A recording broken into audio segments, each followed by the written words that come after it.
How do there, guys, and welcome back to Edgar TV for another Let's Talk Darts. And we've got a session today that at least 4 people have been looking forward to on this one. I'm one of them, Dan's the other. The other 2 are hoping are in the chat box with us here.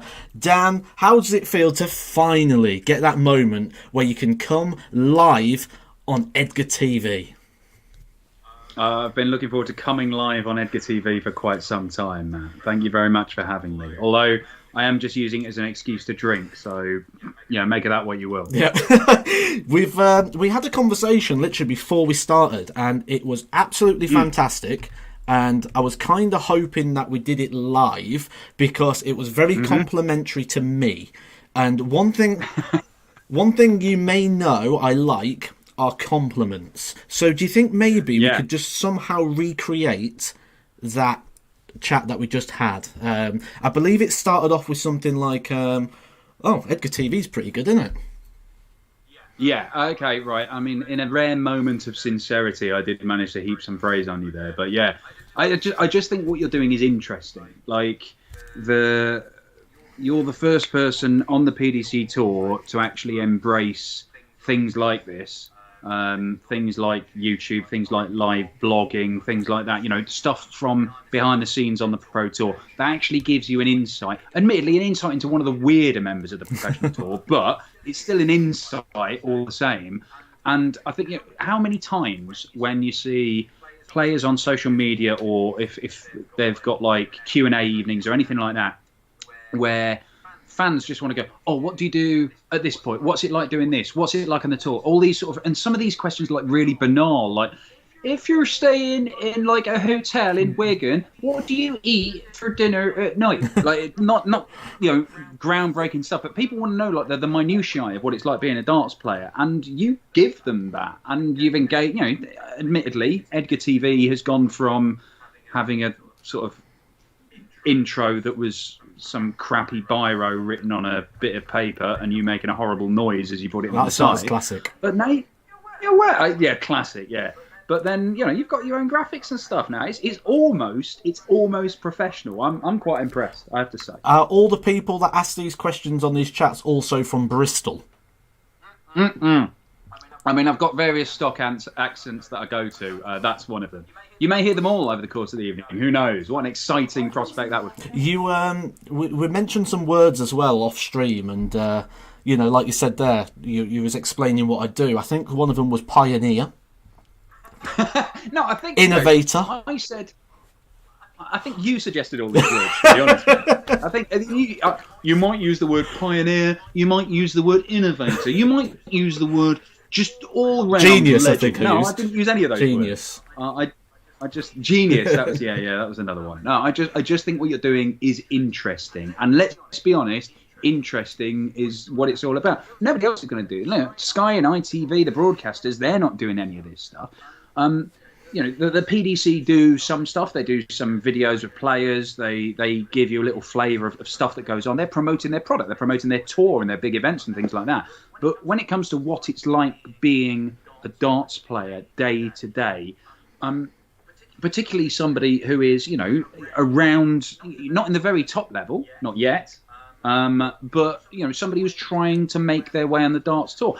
And one of the really heartwarming things is, in an era where I find the not the vast majority, but a significant proportion of interactions on social media are negative and accusatory and just something you don't want to be involved with. You actually have a lot of really positive interactions, and the Edgar Nation, which is a phrase that really sticks in my throat when I say it, but you actually get some positives from that, and then they do too. And I think it's quite a nice little world in which you inhabit. Do you know what? I'm loving this so far.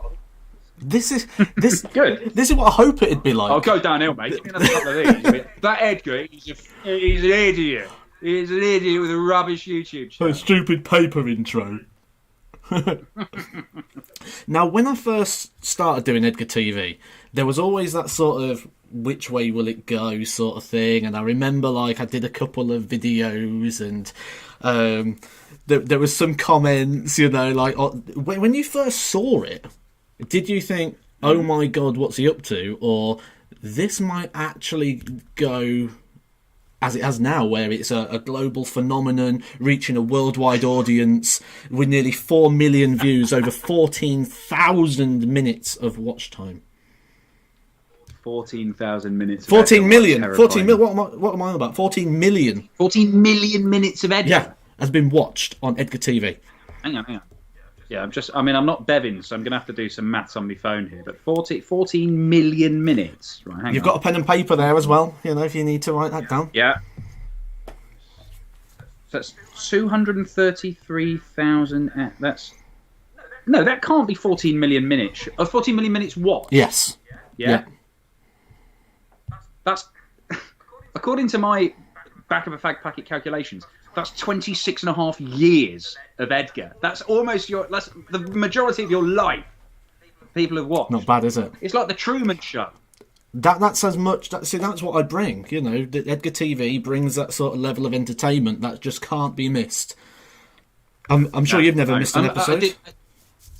No, I've missed a few, but I'm a very busy man, as you can. I'm sat in my basement drinking on my own, so obviously I've got a lot of things to do. But no, to answer your original question, no, I didn't. I saw it when it first started, and I thought it was quite amusing. And I'm all about weird. But then again, already before you started doing this, Matt, you were that dart player who used to dick about in spandex and throw other scantily clad men around a wrestling ring. So you already had you were quite high in the weird darts player rankings. This just cemented your position further. You missed the oiled up bit as well, because I used to actually have a bit of physique on me as well. So a bit of oil, when you go under the lights, the oil gives you a bit of a shine, it shadows in the muscles and things.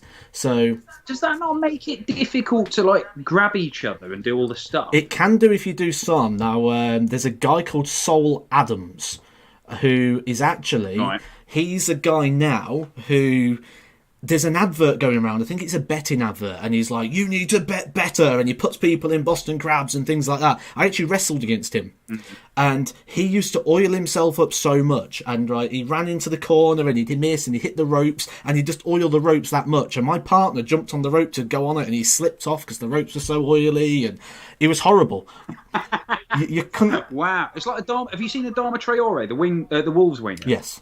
Because he oils himself up before game. Well, he doesn't. He has somebody oils him up for him, and he is proper. My girlfriend was at a Wolves game the other day, and she said, honestly, it's weird. You can see the shine off him. He really is an oily human being once he's all footballed up.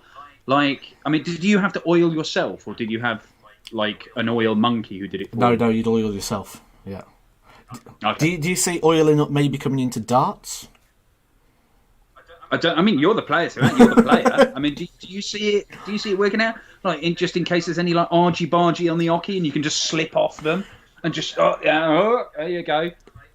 If Gezi Price wants to oil himself up, so if there's any sort of Gary Anderson tries to shove him, he just slips off and goes past him. Well, like we said, I do have those tags: innovator, creator. So maybe if you oil yourself up, and when you get to Ali Pali next year, brackets if, but when you're there, if you oil yourself up before your match, that is top quality social media content.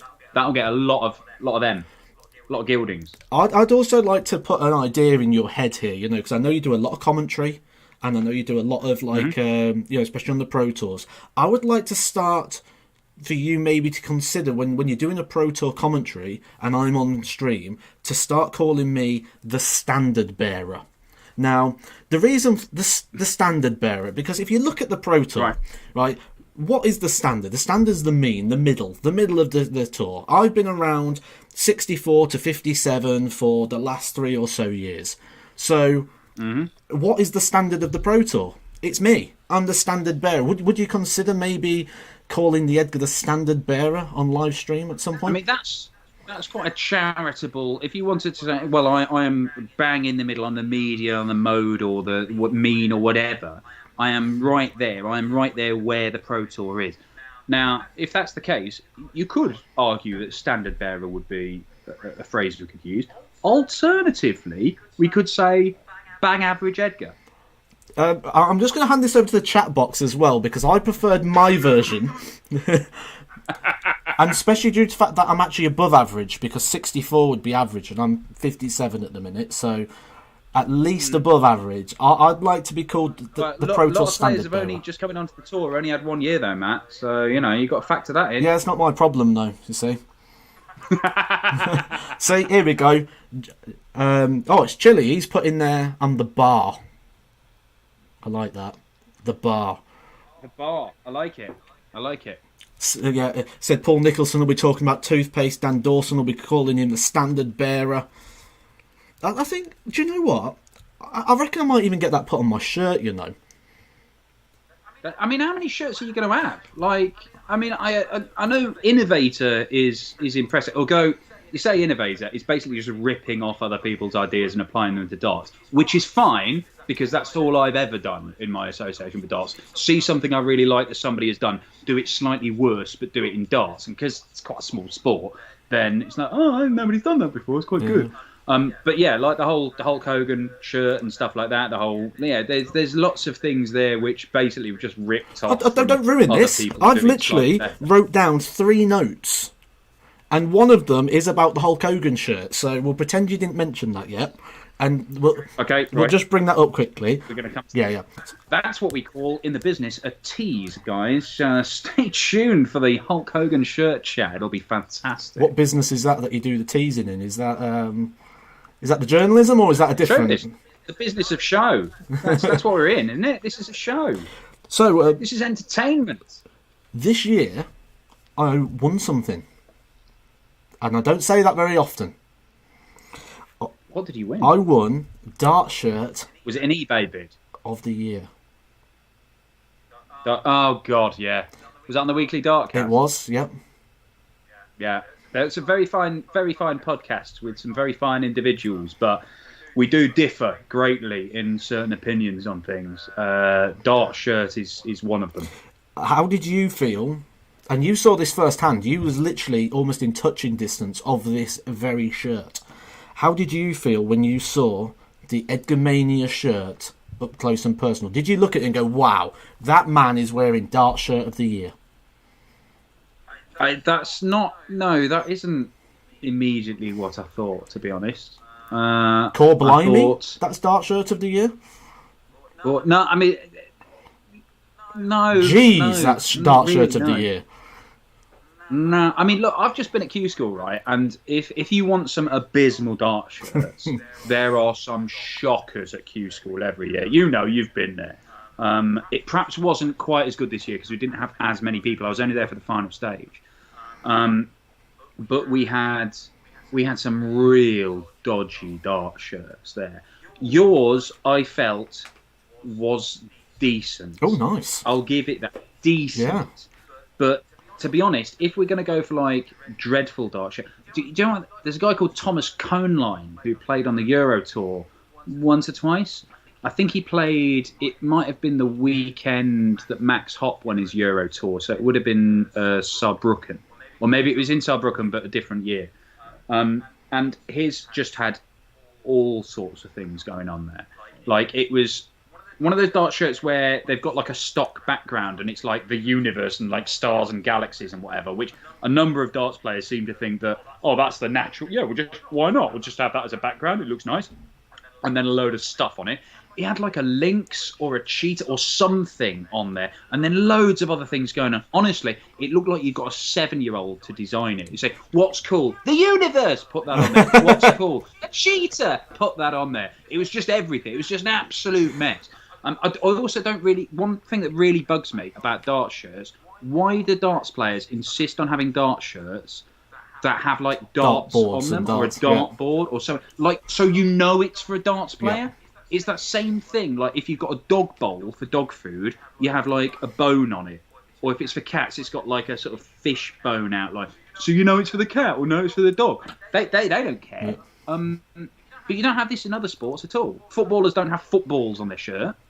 Like, you don't have any... It doesn't make any sense. It's only darts where this happens. Can you explain this to me? Unfortunately, I can't, because I've had the same sort of debate. And, like... It is, isn't it? It's generic. A big dartboard on, or a couple of darts. The one thing I was a bit disappointed didn't really take off was the big face of yourself on the back. I like that when that came around. A big picture of me on my back. No other sport does that either. Like, you don't see, like, on the Tour de France, like, somebody on a bike with a picture of them on a bike on the back of their shirt or anything. Why would you? You can see them on a bike. You don't need to see that. It's so weird. Yeah. I don't get it. Like, there's so much of that in darts. It's so weird. There are some poor dart shirts out there. I admit that yours are. You know, I do like, and I think he's Loxley Darts, same as you. Aaron Beanie's. Yeah. Yeah. Aaron Beanie's shirt's good. I like it. I like that. It's good. I'm just keeping an eye over the chat, and I've just noticed that Ryan Searle's in the room. Apparently, he didn't like his shirt as well. No, I like Ryan Searle's shirt. Yeah. It's got I don't think I've ever said anything about Ryan Searle's shirt. Maybe you were saying that you liked it then. Would you say the Edgar Mania shirt is the standard bearer of shirts? What, you mean the most average shirt there is? No, I think you're better than average. I don't think you're anywhere near the best. I think Ryan Searle's shirt is pretty good. But then again, I think Ryan Searle's an excellent dart player as well. Tell you what a man, what a player he is. Yeah, let's not turn this into Ryan. You know, this is. Oh, come on! Everybody loves Ryan Searle. I liked it how it started when it was quite a lot about me. I enjoyed that bit. So if we can get back to that would be great. Get back, yeah. Back to, it's called Edgar TV. It's not called Searle TV. Get the momentum back. Let's get it running. Yeah. Right, that's one of my questions that I wrote down. I actually wrote down questions. This is unheard of. Another one I wrote down is, and I know that... Proper journalist, you, aren't you? Oh, I'm getting there, aren't I? We'll be sat soon together somewhere in a little booth somewhere, writing down ideas. Mate, you've got the right end of the deal. Go up on stage playing darts for proper money. You don't want to be sat in a little box out the back working for peanuts. I think there was once when, I think it might have been the UK Open when I came down for an interview with you, and they went, Dan Dawson's got an office. I'm like, Dan Dawson's got an office? And you went in, it was a back room at Minehead, up some creaky stairs, down a corridor you had to walk sideways into, and then there was a sofa that we had to sit on that looked like it had been attacked by a herd of lions. And well, to be honest, that's like genuinely that's one of the better places that I've been based at events like that. That I actually had a room to myself. Admittedly, because it's obviously a Butlins holiday camp. Like that was like one of the dressing rooms for, I don't know, whoever they have there. It's probably like it will be like a Roy Chubby Brown tribute act, or like one of those weird ones who pretend to be another comedian. Like we sit, like people actually make a living going around pretending to be Peter Kay, telling Peter Kay's jokes and looking a bit like. So you're a comedian, but you don't come up with any of your own jokes. You just look a bit like Peter Kay and tell his jokes, which everybody's already heard before. Because if you go into the gig, you've already heard all Peter Kay's jokes. It's weird. But that's what it would be like. But even like you got the mirror with all the light bulbs around it, so you felt like a star. But none of the light bulbs were. In fact, there's only 2 light bulbs in there, and neither of them worked. So that's the best place I've been. I think the year before at Minehead, I had 3 massive pieces of wood that were just leaning together, and that was my office.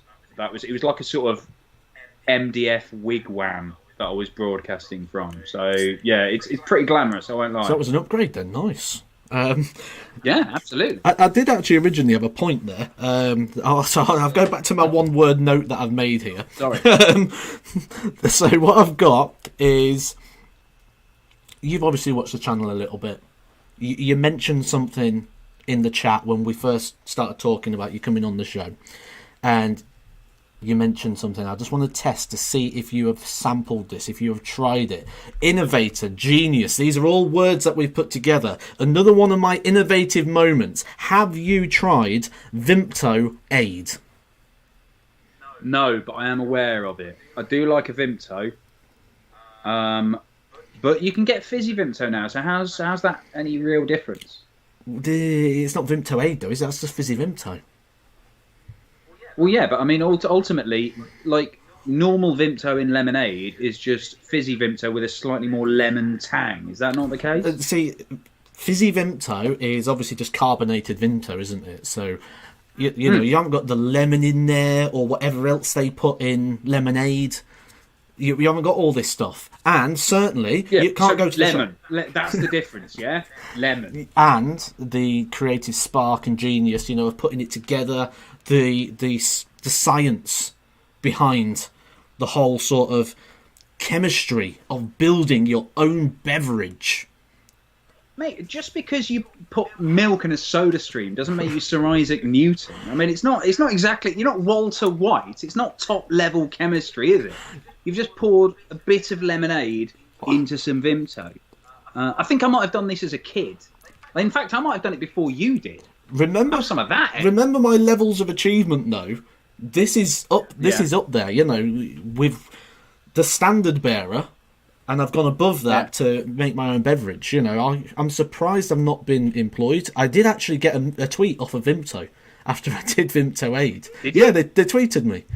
Yeah. What did they say? Stop using our brand. We don't want to be associated. No, they said try Fizzy Vimto. Okay, right, yeah. Yeah, that's basically Fizzy Vimto, which is what I said about 3 minutes ago, and you poo-pooed that idea. Yeah, but I didn't even listen to Vimto when they said it either, because what do they know about it? What do they know about Vimto, Yeah. Have they tried it in different things? Mr. Vimto is probably sat at Vimto Towers right now with his head in his hands going, what more do I have to do? Like, I've created Fizzy Vimto for them and they're still out there mixing Vimto and lemonade. Well, what more do they need? I've brought Fizz and Vimto together for them, and these idiots are going out and getting an inferior product that they're knocking up themselves. And they're probably knocking up in dangerous circumstances, in like weird Vimto meth lab type things. They'll blow up their own houses and then they'll be sorry. Vimto Towers, I'm loving that.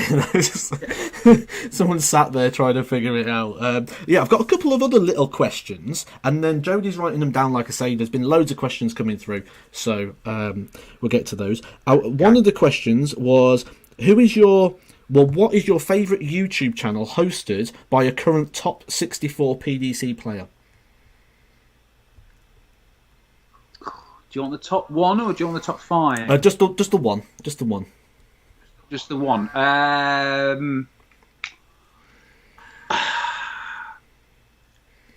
quite like Chizzy FM. Chizzy FM. It's not well known, but it brings in all aspects. It mixes darts with sort of a lot of classical philosophy.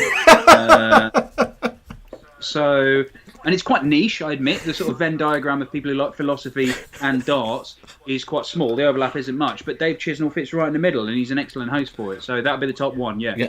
Top three, Edgar TV makes it. But okay, we'll go top three then. Oh, yeah, Edgar TV's in there. Lovely. Yeah. I assume that's the answer. Yeah, perfect. Another question I've got is, obviously you see a lot of darts, like virtually everything. Everything involving darts, you're there. Mostly. What would you say was the best finish on the final day of the summer series to win a match versus any of the Scottish players? You see, if I'd known that I was going to get this question, I'm sure I could find some candidates. But there's only one I can think of, and it's your 170 against Gary Anderson. Edgar TV's rubbish. You see, what I've done there is you can't clip that up and use it as a promo thing without getting in Edgar TV's rubbish or me in a really bad edit. So that's what I've tried to do. I've given with one hand and taken with the other. Well, we'll see about that. My editing skills have at least gone to a 2 out of 10 now. So we will see. That's a challenge that is there for me. One of the things I wanted to do, and I actually asked you before I come on and said, could you get a pen and a paper? Because you're going to see in a moment. Now, there's one thing we know especially on the YouTube, you like to play a lot of games with dart players. And yeah, I mean, do you come up with these games, or are they sort of handed to you? What, in terms of like the sort of forfeit darts and speed darts and things talking like that? Ball and them sort of things? Talking ball, yeah. Now, I mean, that's kind of basically what will happen is we'll be sat around. The PDC wants some content, whether that's for their social media or whether it's the dart show or whatever.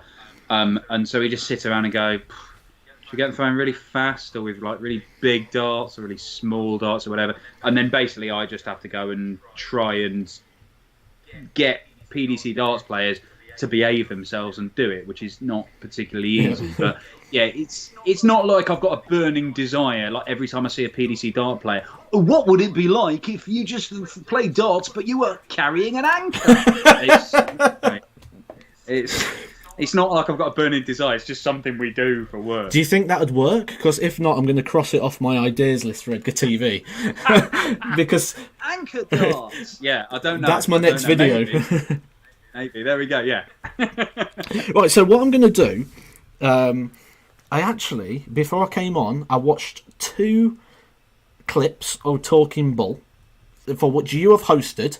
And I thought, what I want to do is I want to ask you in your 30 seconds if you can beat the contestant that appeared on the show. Nice little feature. Jesus Christ. Right. Okay. Yeah. So, one of them... I'm trying to remember how this game worked. That's the one that you and Duzza played, isn't it? Yeah. The actual greatest edition of Talking Bull ever, where neither of you knew anything about James Bond films. That's the one, yeah.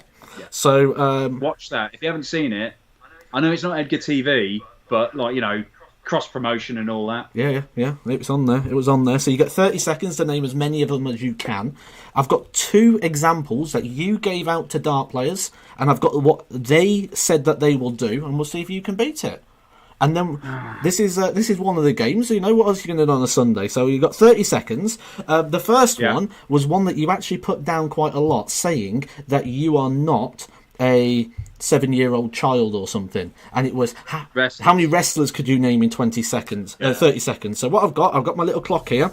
I'm going to put 30 seconds on and see how many wrestlers you can name in 30 seconds in 3, 2, 1. Okay, Hulk Hogan, Ultimate Warrior, The Undertaker, Goldberg, is he what? Triple H, the Edgar, was he a wrestler? I know he wore tiny pants. Stewards, as you would say. Stewards. Who else was it? The Bushwhackers? That counts as 2. Legion of Doom, that counts as 2. No, it don't. You're not naming them, you're naming tag teams. Well, they're wrestlers. They're 2 wrestlers. That's like me saying... Earthquake and Typhoon. There we go. The natural disasters. There's 2. You're out of time. You're out of time. You got 5. I've got 5? Yeah. I named 3 tag teams. That's 6. No, you're not having that. If I said to you, name 20 football players, and you went Aston Villa, Man United, there's 22 players. Evo. No, you're not having tag teams. If you said Luke and Butch the Bushwhackers... Earthquake and Typhoon are 2 individual wrestlers, yeah, but you ran out of time. That was before the buzzer, sure. Oh, no, you ran out of time well after that. No, well after that, yeah. So you got 5. Oh, well, as I say, I'm not a 7-year-old boy, so, you know... Duzza got closer to the 20 that you was trying to get to there. Yeah, he seems quite a wrestling fan on the sly. Yeah, I couldn't believe it, because the thing was, he actually named people across multiple generations, like even more like regular, like modern day wrestlers, that I didn't expect that to happen.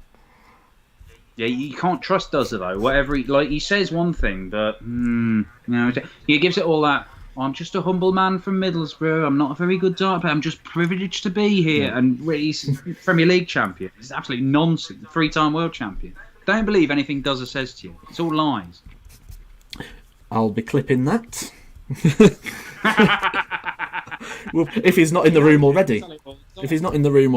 So he sometimes pops in here with a fake name as well, you know, just to further confirm what you said about it all being lies. Exactly. So there's some truth in there. Guys, if you haven't done so yet, actually, hit the like button. That's the thumbs up underneath the chat. And if the button next to it's red, that's the subscribe. Hit that as well while you are here.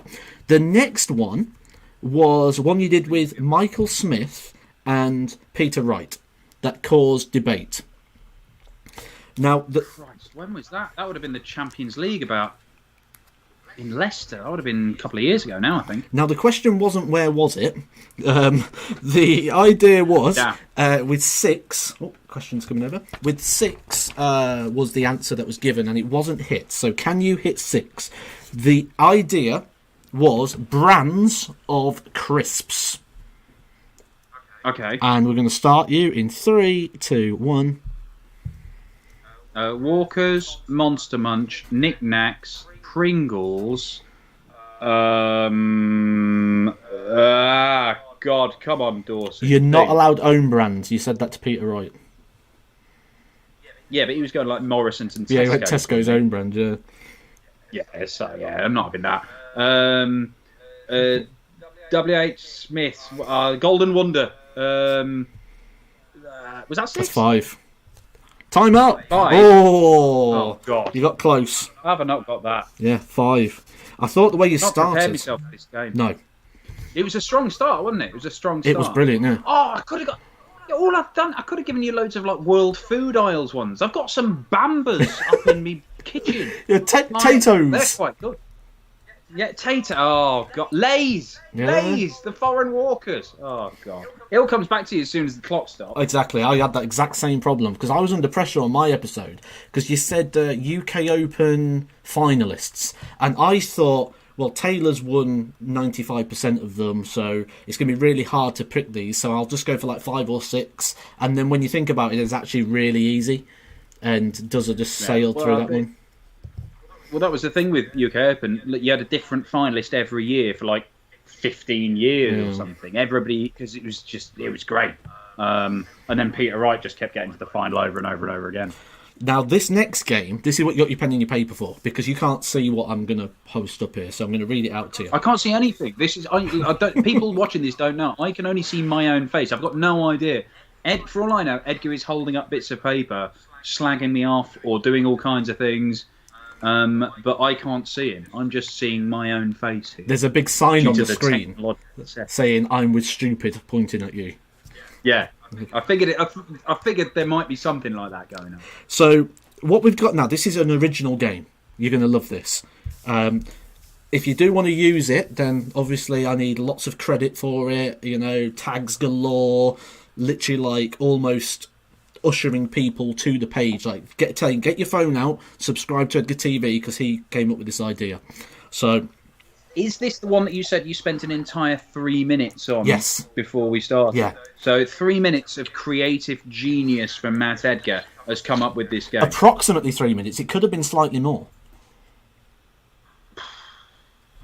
Well, 3 minutes of Edgar's enough. So most people think too much. Now, what I'm going to do to help you out with this is one of these. I'm going to give you a date with it. Now, what I'm going to do is I've been on Wikipedia and I've looked at players' achievements. I'm going to read out the player's achievement, and you've got to work out who the player is. As an encyclopedia of darts, you know, straight away you went Zarbrook and Max Hopp, European Championship, you knew. So, and what I'll do is I'll give you the date of the World Championship best performance that they did. So, the best World Championship performance they did was a quarter-final in 2005. They reached the last 16 of the World Match Play 7 times. They reached the last 16 of the Grand Prix 3 times. The last 16 of the Grand Slam once. The Championship League, they reached the semi-finals. They reached the quarter-finals of the Las Vegas Desert Classic. A 3-time UK Open semi-finalist who also went out 3 times in the first round of the Players' Championship. Who is that player? I'll give you 3 guesses. The clue is 7 times a match play second round loser. That's going to be the key. Or the 3-time UK Open semi-finalist.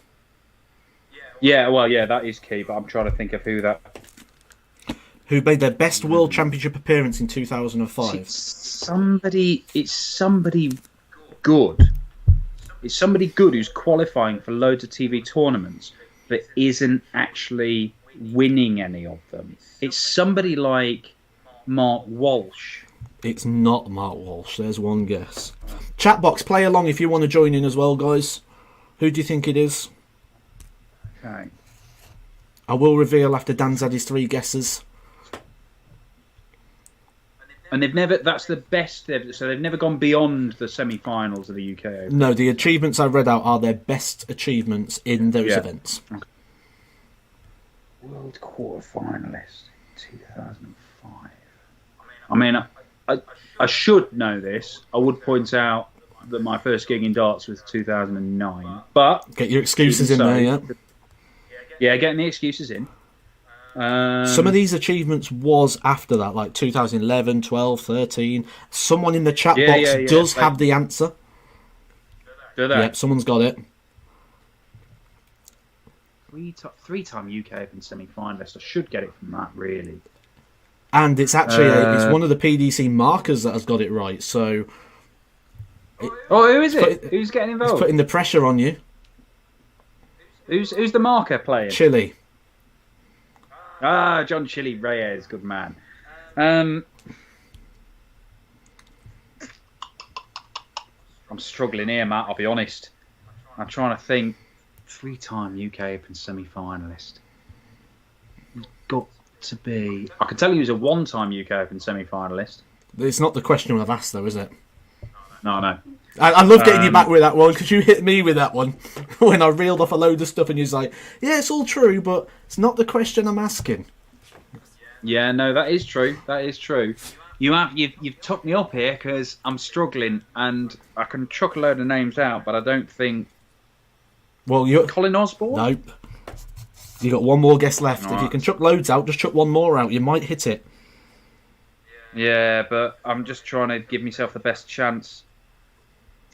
No, this is going to annoy me so much. Well, I'll tell you the answer at the end of the guess. Let's go for not Walsh. No, Andy Jenkins made the semis of the Worlds. Somebody who's good but not quite gone on. Who's that going to be? Go on, tell me. I'm going to say in future versions of this game, I might need to put a timer on it. Maybe it's. Yeah, I know. Sorry. That's not good content, is it? Watching me go. Oh, I don't know. Sorry. Dennis Ovens. Yeah, go on, tell me. Who? Dennis Ovens. Dennis Ovens for. Jesus. I was right there with Mark Walsh as well. Yeah, he's on the right. He's right in the Dennis Ovens oeuvre. He was right field. Yeah, right field. If you'd listed all of that and said owner of some of the most horrendous shirts known to man, I've been Ovens. There you go. Yeah. Damn it. I've got a couple more. Because this is quite a nice little fun little game.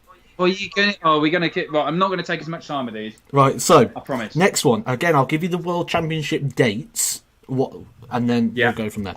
So World Championship last 16 in 2019 and 2020. World Match Play first round. Grand Prix semi-finalist. Grand Slam of Darts quarter-finalist. A last 16 in the European Championship. 2-time UK Open last 16. A semi-finalist at the Players' Championships, who has also gone out in the first round of the Masters.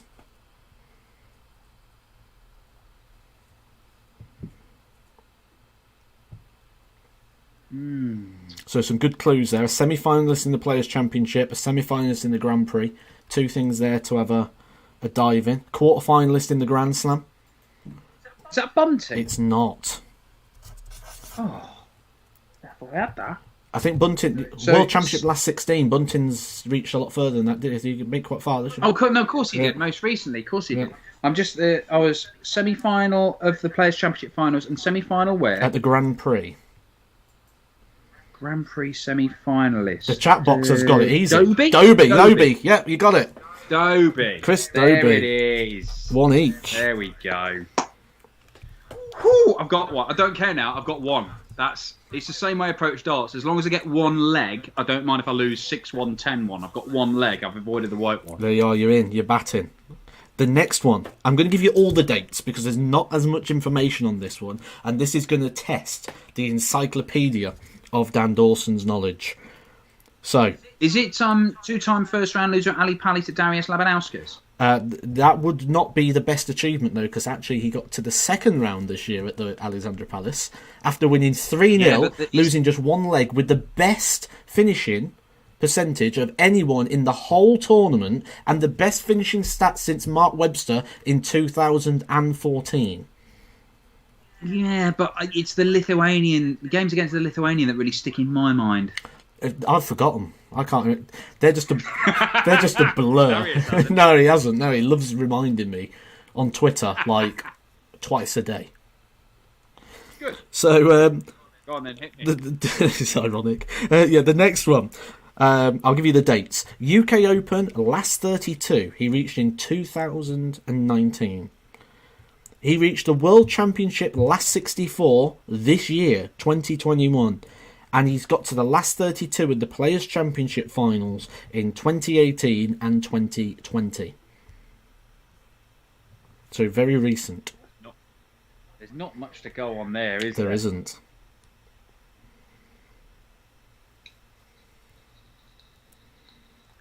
Second round of the Worlds this year, but has made the Players' Championship finals for 2 of the last 3 years at least. And won a game. And reached the last... And won a game. And a UK Open last 32 run 2 years ago. Oh, come on. There must be loads of people like this.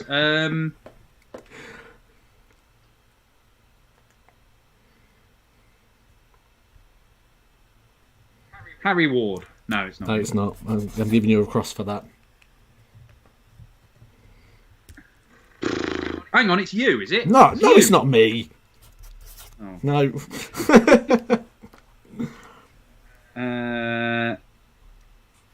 Okay, last guess.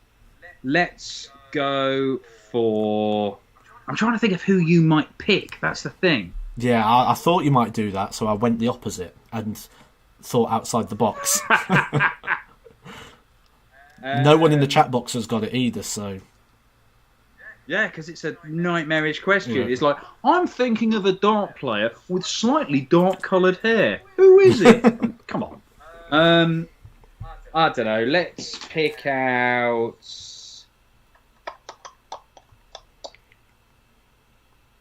Not done anything in any other TV tournament. No, that's it. That's the list of major achievements. It's literally it. Yeah.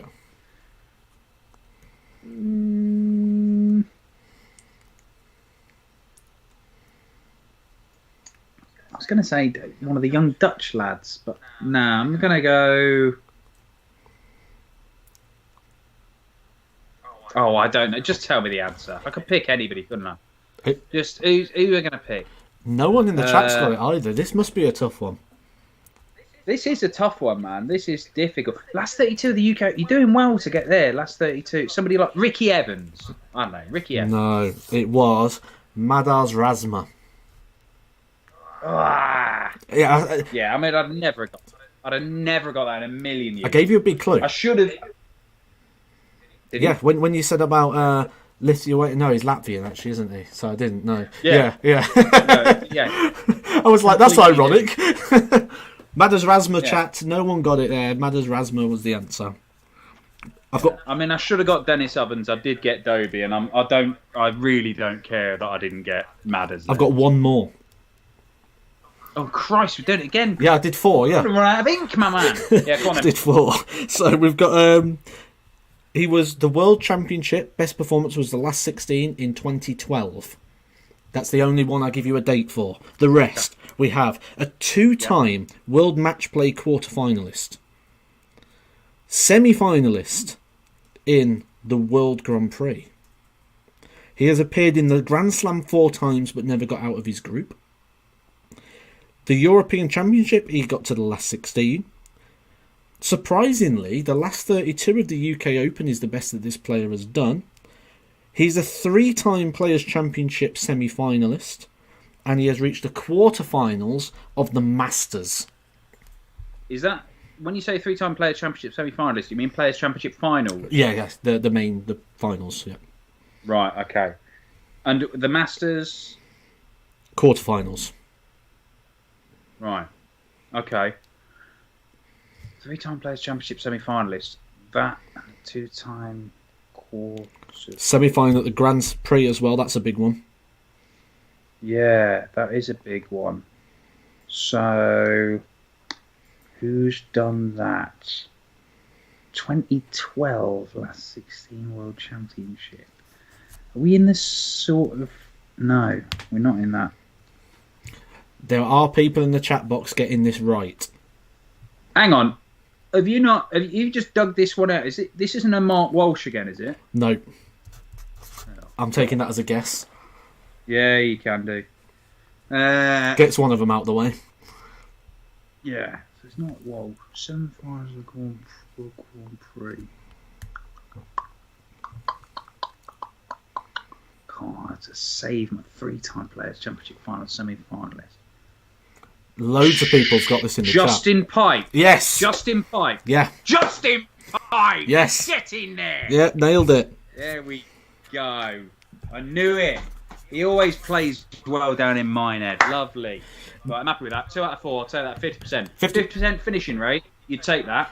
And, Not as good as yours, first round of the Worlds. But it was better than yours, second round of the Worlds. So, No, it wasn't. I was 62% or something, I think it was. Oh, was it like 2 out of 3? It was quite good. It's quite good. I think I did like 3 out of 4 in one set. And that was a dart. You take the darts out the ball out as well, and it was much higher as well. Just to chuck it out there. The other thing to say about that is 50% is the standard, so we could call you average. The standard bearer for Edgar's weird darts trivia game, or what? Have you given it? See, if you were a proper, you'd be giving this like a name, and you'd have a jingle and all sorts of stuff. But no, I just threw it away in like a common, like in the middle of like a long chat that we're having. Because actually, normally what I do is by this time, about 20-30 minutes ago, I'd have started reading out other people's questions, but we've just got so lost in conversation that I haven't actually started reading them out yet. So I might. To be fair, Matt, I mean, about 20 minutes of this entire thing has been me sat here staring at a bit of paper, going, yeah. So I mean, I realise that the number of viewers must have gone from at least a dozen to 4 by now. But it's actually gone up. That is apparently top content on a Sunday. So I'll read out some questions. These are from the chat box, and we'll see what people got. Adam Hinchcliffe has asked, "What is Dan drinking?" White wine, my friend. This has been very much my go-to drink over lockdown, which is why I put on about 2 stone and don't really care. Shane has asked, "How did you start commentating on World Chase Tag?" World Chase Tag, which is this T-shirt, I think you'll find. Literally, I randomly got asked. I was supposed to be going on holiday, and that fell through. So I had like 2 weeks to fill because I had nothing on. There was no darts on. It was over like August when the World Series was on a couple of years ago. And somebody who worked at a darts event as like a producer, like a TV producer or whatever, they were looking for a commentator. They'd never done proper commentary on Chase Tag. And so she'd recommended me because he's done darts. He gets excited about stuff that people don't really understand or care about. Maybe he'll do. And so I went, and I obviously had no idea what it was about. I had a week. I got told, like, do you want to do this gig? And I was like, I'm not going on this holiday. So, yeah, all right, fair enough. I had a week, and all I did was watch parkour videos and speak to the guys who organised Chase Tag. You might have seen it on Channel 4 on the weekend. And yeah, went down there and absolutely loved it. What a sport that is. It's amazing. So I do a little bit of that. I'm basically like their main commentator for Chase Tag, but they don't do many events. And it's very difficult at the minute, obviously. But yeah, by accident is how I became a commentator on Chase Tag. Very much like how I did in darts, to be honest. Well, you might as well tell that story as well then while we're at it, so I can drink some of this summer fruits. I wanted to do football and cricket. That was what I wanted to do, and got my big break down in London and was doing that on the radio because that's what I wanted to do, and then got made redundant and was going all around the country working on like little radio stations and staying in youth hostels and stuff and barely making enough money to pay for my travel and my 10 quid for staying in a youth hostel. And a mate of mine who I was made redundant alongside me, who is a guy called Mark Scott, who is a football commentator on Match of the Day nowadays. Okay. You might hear him every now and again. He's absolutely amazing as a football commentator. But he got made redundant alongside me. He got offered a chance to go and do the World Championship at Ali Pali, and either didn't want to do it or was too busy. but put my name forward, and so I went and covered it for the radio, and then fell in love with it within about 5 minutes of being in the door. And so I did the World Championship for about 3 years, and then they started doing Euro tours and stuff like that. So I was the natural choice because I work for very cheap. And whoever said that opportunity won't come to you and that you've got to go get it? You know, you're a fine advocate of to sell yourself cheap, and opportunities will arise very regularly. You've just got to take your chances when they come along. You don't know. You don't know, do you? You don't know when you're going to get opportunities. You work hard to put yourself in with a chance of getting them, but you don't know when they're going to come along. So we'll see. Alex Pollington has asked, what was your favourite ever interview that you've done? Ooh, good question. I mean, Edgar aside, obviously. Yeah. There've been plenty. The one that got most traction, actually, was one with Paul Nicholson quite early on when I was doing the World Championship. You might remember the game. It was an incredible game of darts. It's one of my favourite games ever. Paul Nicholson versus Kim Huybrechts. Yeah. In the World Championship at Ali Pali. And Kim was quite early on in his PDC career, and the Sky camera keeps going to Kim's wife Dana, who's a very attractive lady. That's why they're going there. It's basically Sky Sports perv cam, essentially. It was an incredible game of darts. Either of the guys could have won it. Kim played brilliantly. Paul played brilliantly. Kim managed to nick it. But one of the things that when I'm there as an interviewer for the radio side of things, a lot of the time I have to interview players who lose because it goes to their local radio station. They want to hear from their players even if they've lost, which is, I mean, why I've interviewed you, Matt. You know, I often say it's the booby prize, don't I? Straight away, here we go, Dan Dawson again. Yeah. That's why I was gutted. You was the first person to ask me a question after winning at the World Championship this year. I get you all the time, and then I win, and there you are. It's like, can we have someone different? Hey, look, I mean, just because you were throwing your toys out the front because you wanted Laura Woods to interview. Come on, what does she wasn't there at Players' Championship 23 or whatever it was when you beat Gary Anderson with a 170 finish. That was the summer She wasn't there, Matt. And yet when the glory comes, it's, oh, no, Dan Dawson can go away. I want to speak to Laura Woods. Yeah, whatever, mate. But yeah, that's basically how it works. Where was I?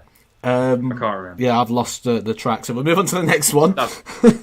Yeah, go on. You said it'd get this way when that glass got a little bit emptier. It'd start going this way. Chris Bellard has asked a question, and it's the obvious question Chris Bellard's asked. He asks this all the time. Chris Bellard is probably Jose de Souza's big #1 fan, and he wants to know what Jose's like on the tour and if you've got any Jose stories.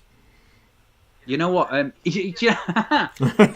don't really. Jose's quite a quiet character. And his English isn't brilliant, obviously.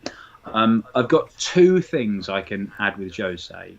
I mean, obviously, I think anybody who's watched the Pro Tour and the Euro Tour, they're quite well aware that I know Jose is an incredible darts player. He's a Grand Slam champion. He's now proved that, but some of us knew that beforehand.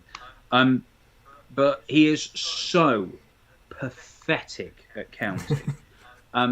The other day, I was at Q School, and his manager, Mac Elkin, was there. And people were wishing Jose a happy birthday on social media. And Mac had got in touch with him and said, "Just, it's not your birthday. What you on about?" And he goes, "Oh, yeah, it sort of is." Right? Jose has two birthdays. One, his actual birthday when he was born. But then the birthday that's on all his documentation is or something, because his mum hadn't registered him. So evidently, getting numbers wrong is like a family trait. So he's got one official birthday, which I think is like registered with the PDC and on his driving license, all that sort of stuff, and his actual birthday, which is a completely different date, which is so perfect for a man who cannot count that he doesn't even know when his real birthday is, according to his own driving license. Big fan of that in Jose de Souza. The man can do anything apart from count. Or find out when his birthday is. Yeah, I mean, yeah. It's all numbers, mate. Don't bother him with it. Don't bother. He's so... imagine if he'd been better at a decent sport, not a decent sport, a different sport, like where he didn't have to have numbers. Like chase tag. Like chase tag. Chase tag. I mean, I'd love to see Jose de Sousa do chase tag. If I can make that happen. Can you make that happen? Do you think maybe we could have that seems like good content. A PDC exclusive chase tag? When the PDC comes to go, hey, Dan, we need a bit of content. You go, no, put the anchor down. I've got just the thing. Yeah. I'm not joking here, Matt. Like, the guys who do chase tag, they have suggested, what if we got some darts players on the quad? Like, sign would you me be up for it? I'll sign me up, yeah. Bearing in mind that when we were talking before this, you were slightly worried about getting on a horse in case you got injured. Like, running around a quad with, 12-foot obstacles, you'd be up for that. Yeah, and the thing is, I'm always up for an opportunity. First of all, to film myself and plaster it all over the internet. I'm always up for that. But then you've also mentioned things such as, I'm sure at one point you said Channel 4, and I'm like, well, you never know. If we could get a little insight into that, I'm there. Any opportunity to stick my face on the screen, I'm in. Would you care? I know we were talking just before we came on air about how many. Actually, we talked about it here. How many 26 and a half years of Edgar people have watched on? Yeah. What's the biggest views you've had in any of your videos? I think 200,000 on one of them. 200,000. That's pretty good. Yeah. Go and check out Word Chase Tag. Yeah, it's a bit strong, is it? Yeah, we're talking millions. Yeah. Multiple. Big time. Wow. You want in on that? Darts players on a World Chase Tag court. Yeah. Big views. I ain't got a clue what it is. I've got 2 words for you.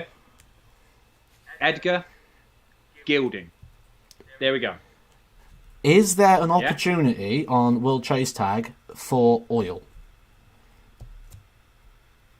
I mean, do you insist on being oiled up in every sport? Is this how this works? I only play sports where I can be oiled up. Why? Don't ask. Yeah. Don't ask. just got a bit of thing. I like the feeling of oil. And I'd like someone to do it for me. I don't want to have to do it myself all the time. They're my terms. What is it? It's like a list, isn't it? You get where you get. That's a rider. Yeah. I'll put that in there. Okay. I'll put that in there. And all right. also, if I were to persuade Andrew Gilding to take you on at Chase Tag, but he was also the guy that oiled you up, how about that? See, I think we're probably going more back to where he was earlier, where potentially with the Laura Woods thing rather than Andrew Gilding. Although I've got to be careful because the missus is sat right there, and I'm getting a funny look right now. So maybe Andrew Gilding will do. Andrew Gilding, right? Okay, I think I'm taking that as acceptable. I don't know, if any of the Chase Tag guys are watching, Christian, Damien, if you're watching this, and I will make you aware of it. We have a PDC darts professional, the standard bearer, standard bearer, to get oiled up by former UK Open semi-finalist Andrew Gilding, and they'll take each other on the quad. There we go, done. Perfect. Done deal. Yeah. Who would have thought that question would have ended up there? What was the question? Imagine the content. The question was, what's Jose de Sousa like on tour? And we somehow ended up with me getting oiled up by Andrew Gilding. Yeah. So in summation, Jose is very quiet, keeps himself to himself, but Edgar wouldn't mind getting oiled up by Andrew Gilding and then chasing him around a square. Next question. I've just got one for Jodie quickly. Remember, I can't hear you because I've got headphones on, darling. So when you're talking, I can't hear what you're saying. Reese has asked, this is one. So I hope you're not sat on the fence. Who is the better player, Michael Van Gerwen or Gerwyn Price? Right now, Gerwyn Price. Oh, that was easy. Well, he's world champion, he's world number 1, he's played better than for the last 12 months. Has Gerwyn Price achieved what Michael Van Gerwen done in his career? No. But in terms of who's playing better right now and over the last 12 months, there's only one answer, and it's Gerwyn Price. Mr. Goldlang has asked a question that you've already answered. How did you get into darts? But he's put something on the end of his question that I thought I've got to tell you because you finally found him. He says... Is it why don't you sod off out of darts? No, he said he loves your work. Oh, right. Oh, that's nice. You found the guy. Thank you very much. You found him. Yeah, there he is. There he is. I knew I'd find him. There we go. Fantastic. Mr. Goldlang. I came on here. Well, if you're going to find, if you want to find your fans, you've got to go to the bottom of the barrel, and that's where we hang out here. Exactly. We just find the strangest people on the internet, and that is a strange old place, let me tell you. But here at Edgar TV, they all congregate. We put them all in one place. Flies around a meal. Jojo29 has asked a question here. Could there be another home tour? Well, I mean, has it not been going on forever? I know, yeah. How many incarnations of the home tour did you play on, Matt? About 67. Yeah, I mean, it was a lot. Yeah. I mean, we had the first home tour. Obviously, I was sat here. This is the beanbag I was in. Except I didn't have the poster behind me. I had a dartboard. I had a big load of branding after a while. Yeah, it got. I had a dartboard and I had various things to try and make it look a bit dartsy. And then they started sponsoring it, and they sent me like a big promo board and stuff. But after the first home tour, then they farmed it out to. I mean, the other iterations of the home tour were mad. Like, it was supposed to be for players outside the top 64, and then they had like top 10 players playing it. It was ridiculous. But I wouldn't bet against it. But as long as they can still keep holding Pro Tours, they've got the Super Series coming up. We've got another one next month. There's one the month after that. If they're allowed to do it, I think they're probably going to have to make some changes because it was going to be in Germany, and I'm not sure they're going to be able to do that. But they've got Pro Tour stuff, so at the moment, no, but don't rule it out. Yeah. I'm not even going to attempt this name, partly because it's got lots of different letters in it, including a Z. And all names do. And the other thing not is... Z, all names have different letters in it. Yeah, well, there's loads that I don't think many of them match. There's a Z. I swear there's number 5 in here as well. I don't know what that is. I think that's a pound sign. Jodie's handwriting is not the clearest at the best of times, so I'm not going to attempt the name. But if you recognise the question, guys, this is your question. What average do you play at? Well, I don't play any average at the minute because I'm horribly afflicted by dartitis. I was playing first lockdown. I was playing every day for like 2-3 hours. Because I thought, it's a great opportunity. I love darts. I love playing darts. I've never been any good at it. But I was playing every single day. And for a couple of months, I was getting better. And my normal average is somewhere between 45 and 50. Which is rubbish, obviously. But I was getting better. And I was getting my average up to between 50 and 55. And if I was playing well, I could throw a 60 average in a best of 11 game. Which for me was an enormous triumph, and it was so satisfying seeing myself improve. I knew I'd never be any good, but I was getting better. And I'll be honest, 55, 60 average would have won you a couple of games at Q School if you got lucky. But I've never been any good at darts. I just love the game. I love playing it. I love watching it. I love commentating. And I love being part of it. Got dartitis over a period of about 2 or 3 weeks. I could feel it coming on and didn't want to acknowledge it, and then I just couldn't let go of the dart. And my very final game, I was playing Chris Murphy, my good friend and Pro Tour co-commentator, he was so much better than me back in the day, and I've got better than him. And I think I was 4-1 or 5-2 down, and I managed to win it 6-5 despite being unable to release the dart. And it was such hard work. I haven't phoned since. Neither's Chris, because he kicked his board over in frustration. But yeah, it's horrible. I don't know if I can sort it out. I'm going to have a word with people. Mervyn King, he's a guy who's come over dartitis. Yeah. He said that, he can give you some things to think about. I might have a word with people like Berry Van Peer. Yeah. But it's such a horrible, horrible thing. If you imagine, like, something that you really love and love doing. Like, say you're a gamer. If somebody comes around your house, takes your Xbox or your PS5 and chucks it in a skip and smashes it up with a hammer, but not only that, they smash up every other Xbox and PS5 in the world so you can never play on them again. That's what it feels like. It's horrible. There'll be a lot of people that can relate to that, I'm sure. There's a lot of gamers in Edgar TV. Well, hey, look.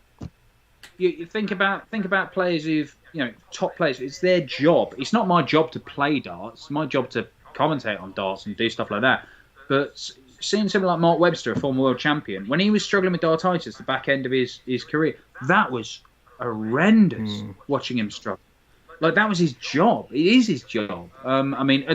Webby's turned out to be one of the best pundits around. He's amazing. I think he's incredible. His knowledge is ridiculous. Like, but he's just great talking about it, isn't he? Yeah. Like, he's just so relaxed.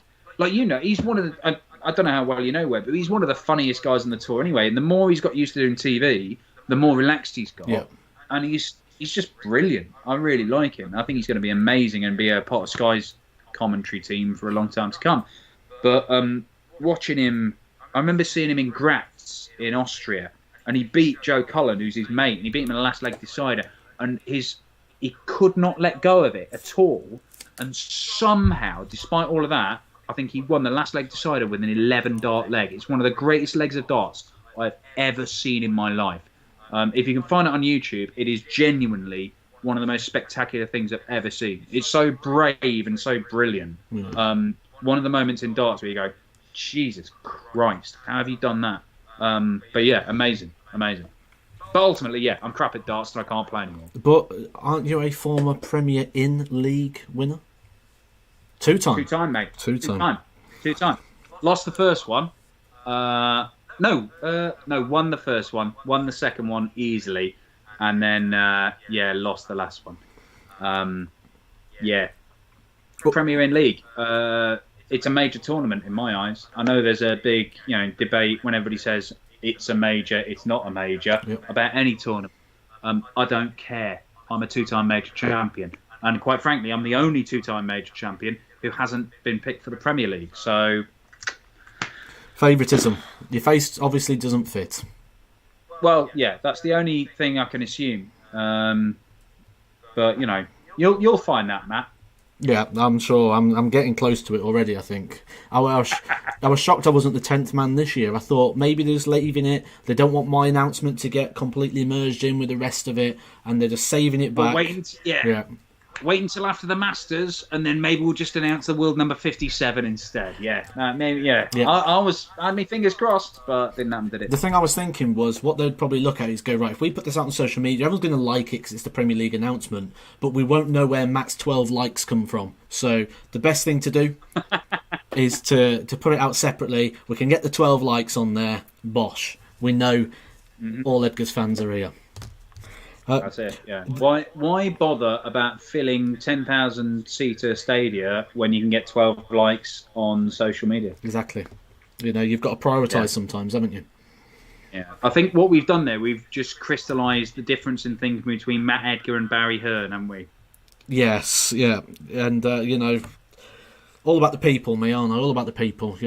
Those 12 people would have had a fantastic day, and not just a fantastic day. They'd have had a fantastic. What is it, 8 weeks before the relegation comes in? They'd probably had 8 weeks of entertainment. That's 8 different wrestling shirts. There's a lot to be said for being entertaining, irrespective of your level of performance. Wash Dish Cloth has asked if... Well, this will be a good one. And I'm not going to let you use anchors for this one because we've already discussed that idea, so I feel like it would be cheating. If you could create a tournament, what would it be? I've talked about this actually with some senior people at the PDC, and I know the Ryder Cup thing has been floated a few times. What I do like is the pairs format. What, right? The World Cup? The World. Yeah, but you don't have to do it all the way through. If you had, say, you could even have like 4 teams, and they would be picked by legends, okay, or significant players. You have John Part's team, Edgar's team, Wayne Mardle's team, Phil Taylor's team, whatever. Edgar's team, Rod Harrington's Edgar's team. Edgar's team would be an option. You said legends, and you could, yeah, but you could pick like 2 players from the top 16. 1 from the top 32, a player from the development tour, and a female player. For example, right? and then over a course of 2 or 3 days, you have the various different formats. You have a double start tournament. You have a pairs tournament. You have a 5. You have even level darts, or not a level darts. That'd be crap.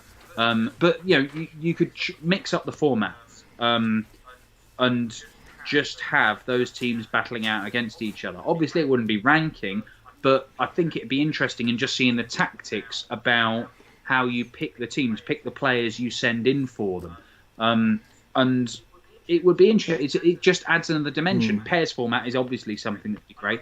I love the World Cup. The problem with the Ryder Cup thing is, you find it with the actual Ryder Cup, the whole tournament can be decided before the end. If it goes all the way to the end and it goes down to the very last tournament, very last game, brilliant, fantastic. But with darts, when they go to broadcasters, they say, right, we've got a darts tournament, it lasts 3 days, and the final is going to be on Sunday night. And so they know that over the whole thing, it's sort of and it builds to a crescendo. Now, if it turns out that one team absolutely dominates over this Ryder Cup format and they win it on Sunday afternoon or even Saturday night, and they've got a big gap in their schedule, that doesn't fulfil their wishes. And broadcasters are such a big part of what darts is about. They're there, darts is there to fill the schedules, and darts is there to, provide content. And if it doesn't provide content, then it doesn't really do that much. The Ryder Cup is so big, it doesn't matter. People have got billions of pounds of sponsorship being thrown at it, whether it finishes on a Saturday night or a Sunday afternoon or Sunday night. Doesn't matter. In fact, they're playing it the other side of the world, so it's finishing in the early hours of the morning. People will still stay up and watch it. Darts doesn't have that luxury. You've got to make it work and make it work for the broadcasters. So it's difficult. But I do like the idea of showcasing the different formats of the game. Yeah. Double start, pairs format, normal straight in 501, maybe something else. Anchor darts. So something like that. Anchor darts. Anchor darts. Yeah, maybe anchor darts is the other one. Yeah. I don't know. Maybe darts in oiled up spandex darts. We are. This is like a planning committee almost tonight, isn't it? We've got with so many innovative ideas. Well, you must have been asked this question before. What have you got? What idea have you got? The Royal Rumble of darts. Oh, the Royal Rumble. Did you see that? Yeah, I know. Nicholson's a massive wrestling fan, and obviously I work with Paul, and I love him to bits, but I like it. It's great as an exhibition. I'm not sure it works as a TV thing. I think it's more of maybe not so much a TV thing. I think this is more of an internet thing, because if you're going to watch a program on the internet, especially a darts program, like the Euro Tour, for example, no one's flicking through the channel and accidentally stumbles on the Euro Tour. You watch the Euro Tour because you like darts and you're looking for that content. I think with the Royal Rumble of darts and the people you'd have it in it and the surprise entrances and things, you'd need a pure darts audience who understand darts and the players and things. I think this would be an internet-based event where people would go and watch it because they're looking for that content, rather than on a broadcast where people might go, I'm not sure who that is. I'm starting to lose interest now. Yeah, but then that's the problem, though. You're talking to darts fans already. Now, I know there's a hardcore darts fans, and darts has grown and grown and grown over the years, and it's great, but it is still a niche sport, and it's a very... We don't have the pull of WWE as it is nowadays. We don't have the pull of all these other massive sports. Just look at our sponsors, look at everything else. Darts is growing, and it's been brilliantly managed to get to the stage it is, but... Do you know? How many people are watching a Euro Tour of a weekend? And Euro Tours, as anybody who knows who I am, the Euro Tours, I think, are probably the best thing the PDC do. They're amazing, right? They're absolutely incredible. They've got bigger crowds, at normal times, obviously, than a lot of the TV majors. And they're played out over 3 days. They're brilliant. They're absolutely amazing. You've got new faces and established names and all sorts of stuff. I absolutely adore the European Tour, but it's not like we've got 1 million people tuning in to watch it. It's not like we've got 100,000 people tuning in to watch it. We've got a few thousand, probably. It's very difficult to know because it's on various different platforms, like PDC TV is one of them, but various bookmakers as well. But it's not like... I don't think if you did a Royal Rumble that you get enough people paying their £2, £5, £10, whatever, to even cover the cost of getting, well, certainly not Van Gerwen involved, but all the players that you need to make it work. Might be fine with a load of, like, you know, lower ranked players and stuff standard like that, but then you bearers. don't have the star quality. The standard bearers. Look, I'm sure that Paul Nicholson, Matt Edgar be the first names on the team sheet for the Royal Rumble of Darts. But if you only have Paul Nicholson and Matt Edgar, that isn't the Royal Rumble of Darts, is it? That's just Paul Nicholson and Matt Edgar playing a game of darts, which I would watch, don't get me wrong. But I want to see the thrill of potentially Dave Chisnell arriving from behind the curtain and wandering aimlessly towards the stage, wondering why people are screaming. Well, you've got to start somewhere. So me and Nicholson as a starting point, I think, is a good thing, because ultimately the Royal Rumble ends with 2 people. So we're just going to start at that point and work backwards. Okay, yeah, there we go. So we just assume that they'll get there and then just chuck in some cannon fodder, the likes of MVG and Gary Anderson and Gerwyn Price and all that lot. Well, actually, I don't know if you've heard, but I did beat Gary Anderson with the 170 finish. Fucking knew that. You should have mentioned him. Oh, God. Yeah, I have heard, yeah. Right, I've kept you quite a while, so I'm going to rattle off some questions pretty quick. Jake Parsons, favourite game you've commentated on?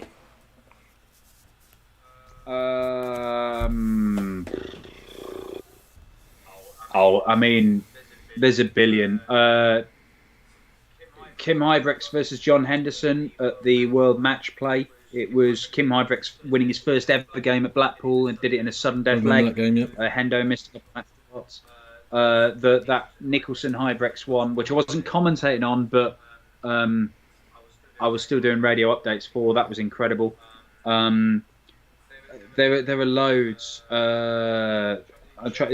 Anything with José de Sousa. José de Sousa going for 3 tops against Michael Van Gerwen when he was bullying him, and then busting his score and then losing the game. I mean, just hilarious.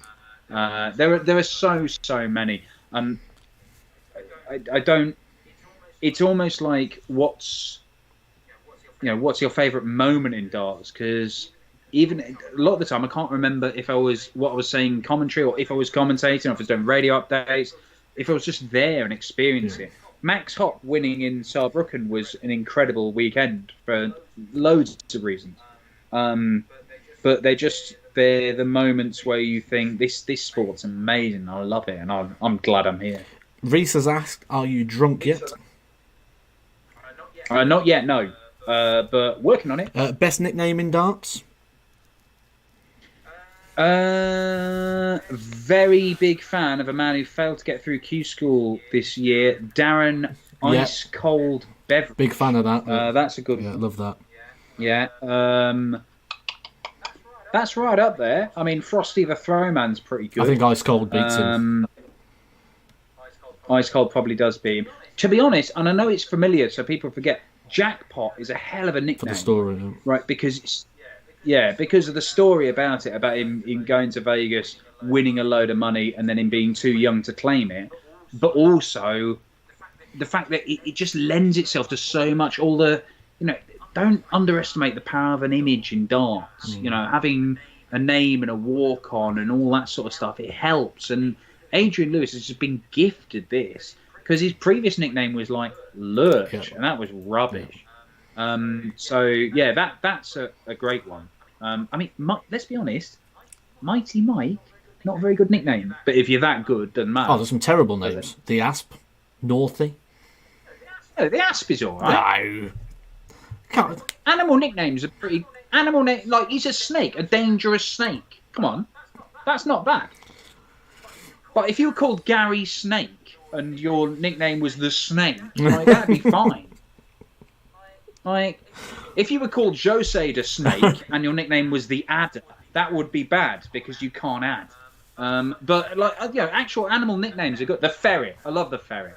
The Ferret's a great name. Yeah, I like that one. Chris Holwood has asked, who is your favourite player? And just because I'm on screen with you right now, don't feel obliged that you have to say me. I won't, because you're not actually on my screen. I can only see myself, so I don't feel obliged at all. I don't really play favourites. I do, like, there are very few times. It's easy. It's difficult. I think fans look at it differently from people who like sort of embedded with the sport. If you're a fan, and I found this, like, the more I've worked as a commentator in any kind of sport, football, cricket, before I did it darts. Chase tag, yeah. Like, you can appreciate players for how good they are, what they do, but when it comes down to it, the sport is about who plays better. And so I don't really. I mean, I love watching certain players play.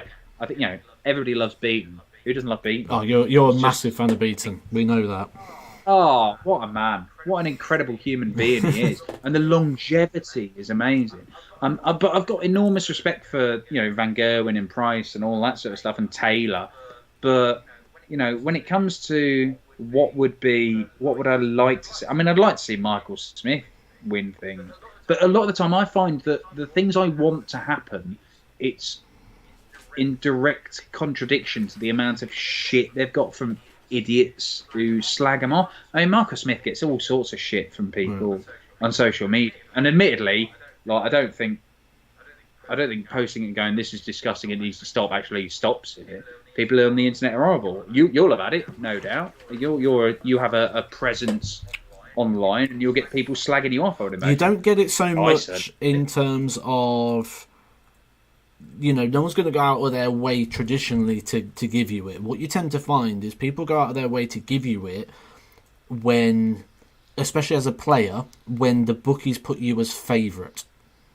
That's the time you get it. Do you not get it? Do you not get it just from doing your stuff like this? Do you not get people going, "Oh, you're fucking shit" or whatever? No, generally, generally it's a lot of support, and that's what I love about this. There's so much support that comes from it, and that's great. There's probably people that put this sort of stuff, but not on my posts, because if I go to like another thread where I'm commented, that there's probably stuff in there like, "Oh, I can't stand that idiot," but they don't come to me for that.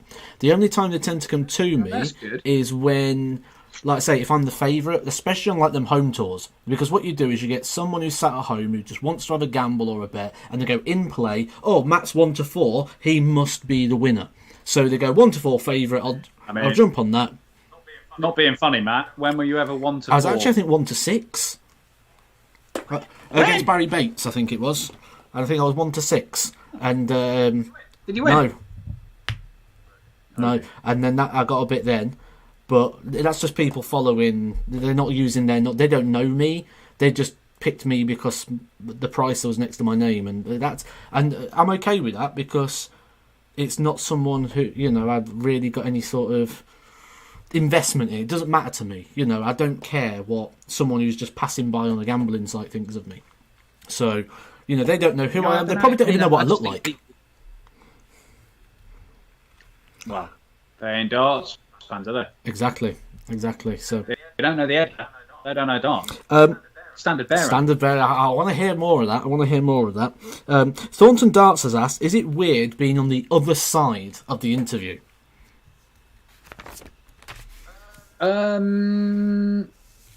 Yeah, a bit. Yeah.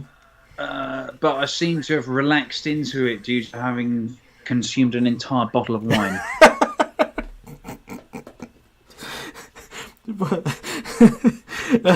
Timo has asked, "What will it take for darts to be big in the USA?" I hesitate to say it might take a miracle. It's such a crowded marketplace. The growth in Germany has been amazing and has been crucial to darts over the last few years. We're seeing darts manufacturers making more money in Germany than they do in the UK and Ireland, which is great. But look what Germany doesn't play lots of sports. Germany's a massive country, economic powerhouse. They play football. They do sort of winter sports, Winter Olympics. They don't do cricket and rugby and basketball or anything like that. So darts is a great opportunity there. You go to America, not only do they play baseball and basketball and American football, but they are the best in the world at those sports. Why? When you've got these enormous franchises with multi-million or maybe even billion-pound funding behind them, are people going to be bothered about watching darts? It's very, very difficult. North America has had a figurehead. It had John Parr, a 3-time world champion, and yet it still didn't really take hold. It's also, and it's something that Wayne Mardlew, who I do a podcast with, check out the Good Darts podcast. Matt Edgar has co-hosted that in the past. But he said, countries that are slightly smaller, where all the players are geographically closer together, where they can play each other, so the best players play against the best, they've got a better chance of getting better and improving and potentially becoming threats on the world stage. Now, I'm not sure I entirely buy into that theory, but it is certainly in America, this enormous expanse of a country, where if you have a tournament on the West Coast, it might be a big tournament, but players are going to have to spend a lot of money and time from the East Coast to go over there and play in it. It's so difficult. I think it's going to be a nightmare to get America as interested in darts as people want it to be, and I think it's difficult. Not to say we can't see amazing American players like Danny Baggish, like another John Parr or whoever. I never realised how big America was until I sat down and was doing a plan going, right, if WrestleMania's on this year, we'll go over to WrestleMania, which is in Florida. We've always wanted to go to New York, so we'll rent a car and we'll go to New York. Well, obviously, geography was not one of my strong topics at school. So, when I typed it into Google and saw that it was a 25-hour drive from Florida to New York, but on the map, it's just there to there. There's nothing to it.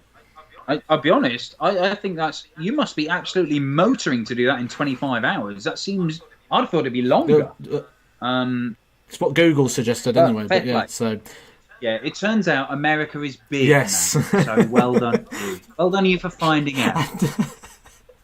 The thing was, we looked at flights, and the flights was like 3 and a bit hours, and I thought, I can get to Germany and back in that amount of time. And Germany's sort of like one of my long journey destinations. Like, oh, we'll go to Germany for a Euro tour. Right, okay, lovely. That's. Where's the furthest you've been now? I have been over to London, Ontario via Chicago for when I first started on the tour. We used to have tour events around the world. So I did one in Canada. Yeah. Other than that, wow. I've never really been outside of Germany, Holland. I've been to Benidorm a couple of times. Tenerife. London, Ontario must have been like another world for you. Well, actually, they had an all-you-can-eat Chinese buffet for like $4. So me and Steve Iron ate there for breakfast, lunch, dinner. $4. I bet the Muffin Man was piling in. Oh yeah, he wants to get his money's worth, and to him $4 is an investment. So, did he go to Q school? He's a good player, the Muffin. He did go to Q school. He didn't perform, so didn't get through the first stage. He didn't get through the preschool. So, yeah, he good man. I like. Yeah, it was a good laugh. We've had some good times, me and Steve. Many stories I'd like to tell, probably after I've not got a card. Actually, so I can. Should we take a moment, bearing in mind your practice partner and friend and all-time legend? Should we not be paying a tribute to Kevin Painter right now? Yeah, I've actually spoke to Kev, and he seems really happy with it. He seems really happy with his decision. Yeah, I mean the man's amazing. Yeah. He is one of the most entertaining players for many, many reasons. Is he going to still keep practicing with you? Yes, I asked him that. He said, yeah. He goes, 100%. He goes, I still want to help you and still try and push you on, and I'll still do all of that. Still going to do exhibitions. He's still going to go up to places like, the Skegness when you go for a weekend up there and things, and you do the tournaments. Still wants to do all of that sort of things, but it's just not... He just don't want to do the whole professional side of it anymore and go to the tournaments. And, he felt like it for a while, and he's been mentioning it for a while, but... He was playing well pre-lockdown. He was playing very well and was having some really good sessions. And it was sort of like, right, I've got to have a go at this, because if I'm ever going to do it, it's now. And the fact that he didn't come through that and he didn't play as well as he had, it was almost... like saying like that's it for that, you know. And I mentioned like he is the best practice partner I've ever had, and he's always sort of my go-to for that. And yeah, so I'm very happy we're still going to be practicing, because he is sort of the go-to for that. I've never felt as comfortable with anybody else in practice. We've got a set routine that we do. We know it inside and out, and it's like, right, we get there and we go through this, we go through these games. We have a couple of quid on it. You know, every leg's £1, a 180's 50 pence, best finish is £1, and we have a practice, and one of us at the end of it normally gives about £8 to £12 to the other person, so there's a purpose to it, and I certainly hate giving it to him. We went through a phase where we used to get straight after, he could come home on Twitter and he'd be like, oh, I've just ordered some dinner, thanks for this, Kev, and then he'd take a picture of his car, like, thanks for buying me this, Matt, over the years, and, you know...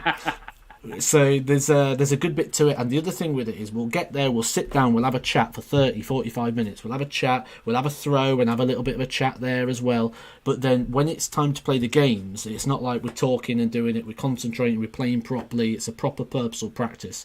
And I tend to find that when you go practice with other people, you tend to get into that conversation a little bit, you know, you're talking too much, or, you know, I've been out for practices with people before and we'll have a couple of legs and go, right, shall we have a game of pool? It's like, you what? How is playing pool going to benefit me getting better at darts? And they're like, oh no, I want to have a break, I'm going to have a go on the fruit machine, and it's like, I didn't come out to watch you play the fruit machine. That's right. So one of the phrases you use there, purposeful practice, is that like a Matthew Saeed thing that you're doing there, or is that just a phrase that you picked up?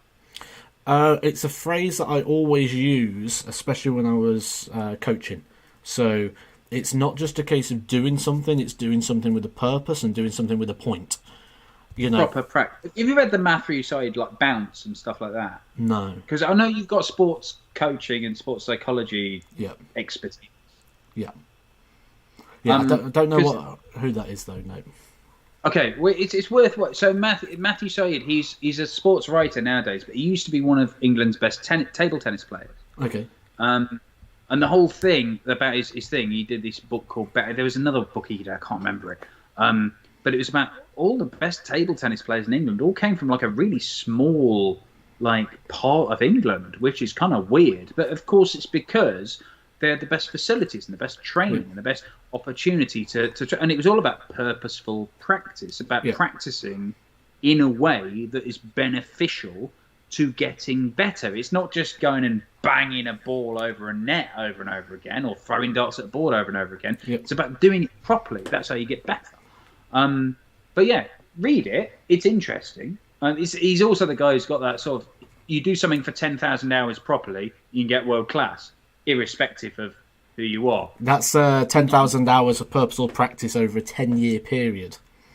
Yeah. Well, yeah. Using the sports development continuum, However, that can't be right, can it? Because you can see somebody go from never throwing a dart before to being world champion in 5 years.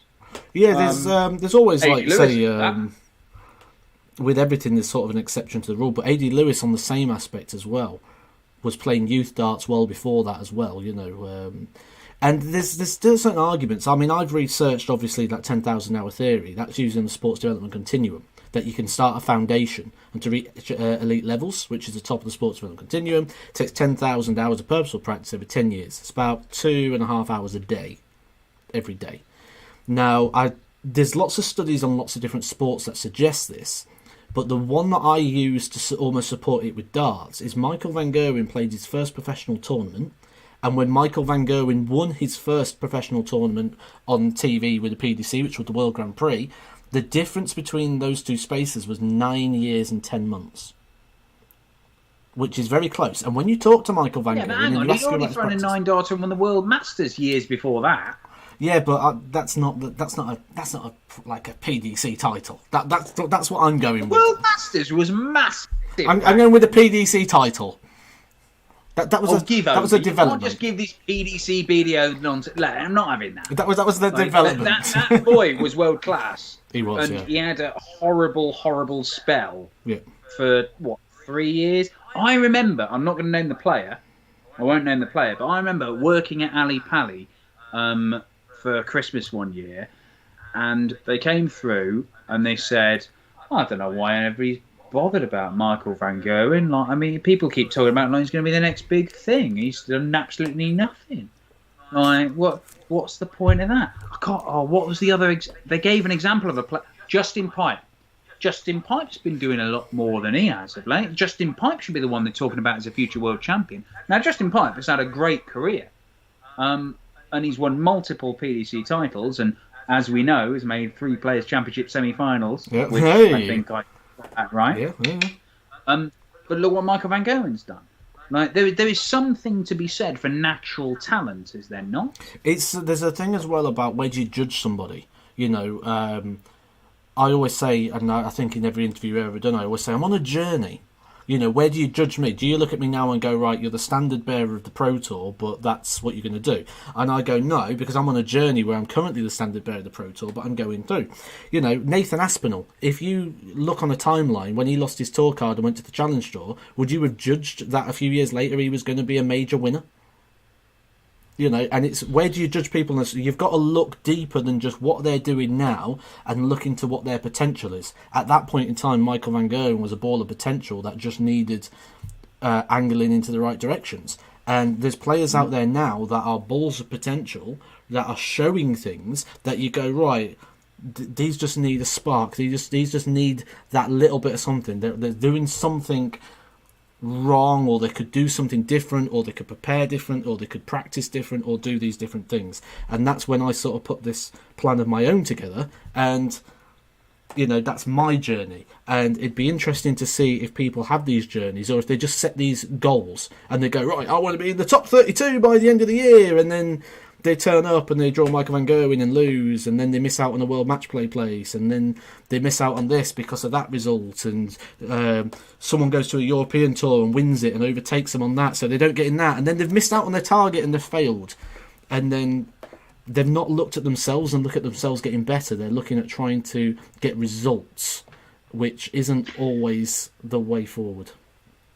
No, that's true, and I do. And what I have when I've watched you do your Edgar TV stuff, like sometimes you've come back and gone, well, I made a last 32 today, and that is performing above my rankings. Yeah. So that is progress, even though it's disappointing that I didn't go any further. Yeah. And I really I think that's really interesting. I also think this is one of the shames about this. I like that you do this stuff, and we get an insight into people on the Pro Tour.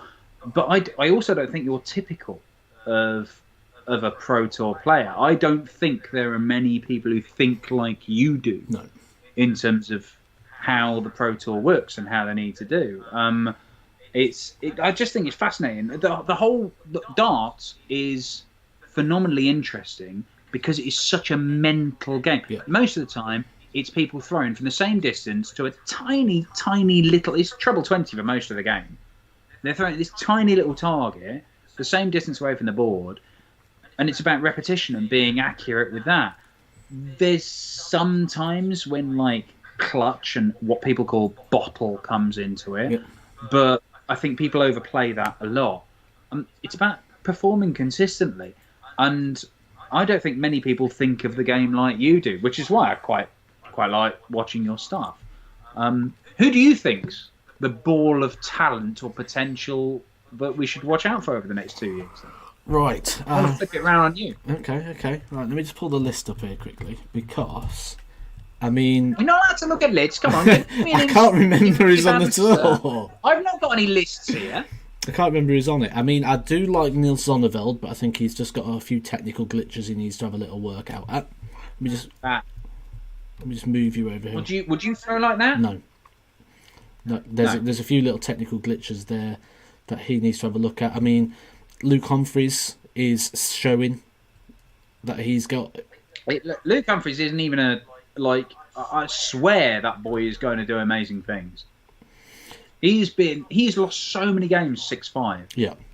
It's going to turn for him. But this is what we mean about like showing things, because when you look at that, and when you look into those stories and you look at that 6-5, but if you don't look deeper and you don't look for either positives or you don't look for the bigger story, you just see the L. And if you deal in L's and W's and that's just end of, then, I mean, everyone else, people sat at home, journalists, whoever they are, they can deal with wins and losses, but as a player, you need to look deeper than that and go, okay, I performed quite well. Like, I lost last 32 game to Peter Wright in Germany. Probably should have beat him. Lost 6-5, missed match darts. But for me, to lose 6-5 missing match darts against the then world champion in the last 32, performing above my ranking, and I averaged, I think, 94 for the day, there's positives to be taken there. It's not coming off going, I missed match darts, damn, I took the L. There's a lot to take. But like, if you're watching the Pro Tour and you're on the Pro Tour, like the start of last year, so before COVID hit, yeah. we were watching. There's two players who stood out, right? Devon Peterson, right, who'd gone to a different level. Like, even though he wasn't winning titles, he was playing incredibly. But was losing a lot of games like 6-5 and stuff. But like, hang on, this lad's playing incredibly. The other one, Dirk van Dijvenbode. Yes. Dirk van Dijvenbode was playing incredibly and getting some wins. And look at them. By the end of the year, Devon had won his first title. Dirk was just an absolute machine and going deep in like quarterfinals or better in 4 consecutive TV events, I think, something like that, including the World Championship. Like, I know that you have to take into account that there's an element of luck involved with any sport, but if you're playing well, if you're playing at a consistently high level and not quite getting results, then you know you've got the capability. When that luck turns, if you can keep on playing well, then massive things can happen. Because we've seen players, I'll be honest, when Nathan won the UK Open, he surprised me. But if you went through all of Nathan's games the 12 months previous, because he wasn't even on the tour, he was topping up the tour from his performance on the Challenge Tour, all the way through I was going, he's throwing a lot of 180s, this lad. Like, he's dangerous. He is dangerous. I didn't think he was going to make the semi-finals of the Worlds the first time he did, and I didn't realise he could reach the performance levels he did. But he's now one of the world's elite. And I absolutely love what he's one of my favourite players. I love watching Nathan Aspinall. He's got everything, like the attitude, some enthusiasm. He looks like he's enjoying himself up there. I really like Nathan Aspinall. And that is exactly what we were saying before about just judging people on their own individual journey rather than against other people. It'd be quite easy to look and go, right, Matt and Nathan right now. Nathan's this and that. Matt and Nathan's so much better than Matt at this and this and the other. Because right now in this period of time, he's above me in those rankings. But actually, if you look at the journeys that individuals are on, if you'd have judged that when he just dropped off the tour, you'd have said, I'm 10 times the player he was. So it's about judging everyone on their own individual journeys and their location at that point, seeing if you think they can go further. And that is the art of sort of identifying talent, I think. And then I think Van Gerwen's shown enough in that example that you said, where you say, right, he's showing enough signs here that on his own individual journey, he can do this potential, rather than go, but look at him right now against Justin Pipe. Justin Pipe might hit his own personal ceiling. Michael Van Gerwen hadn't reached his destination yet. Judge people on their destinations, not the journey. I think that's a very, very salient point. But I can tell you this, there are plenty of players who have threatened to be amazing and never gone and done it. But there are also, I know there are pundits, commentators, people around the sport, not just the person I interviewed that time, who wrote Michael Van Gerwen off. They wrote him off. He was never going to be. In fact, there were only one of them was Dave Allen, the PDC press officer, who's the finest press officer in the land, by the way. He was convinced Michael Van Gerwen was going to be the future of the sport, even when he had 2 years of doing absolutely nothing. And he was telling everybody, this guy's going to do it. And he was literally laughed at. He was laughed at by TV commentators. He was laughed at by pundits. He was laughed at by players, all sorts of stuff.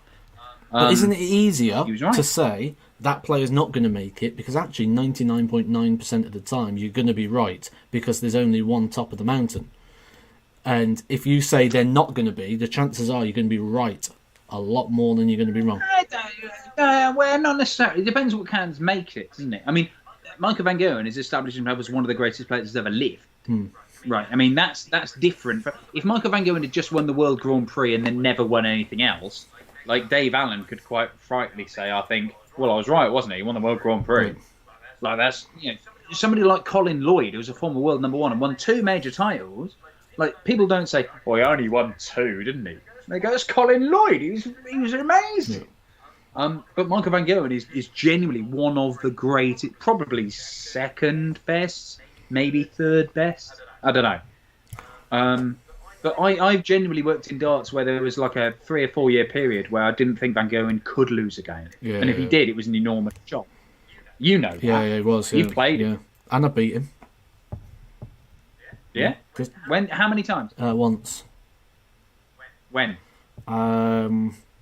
You'd expect me to like reel off the date, location, time, everything. I mean, after the Gary Anderson thing, yes, I would. Yeah, but I honestly can't remember. It was a UK Open qualifier.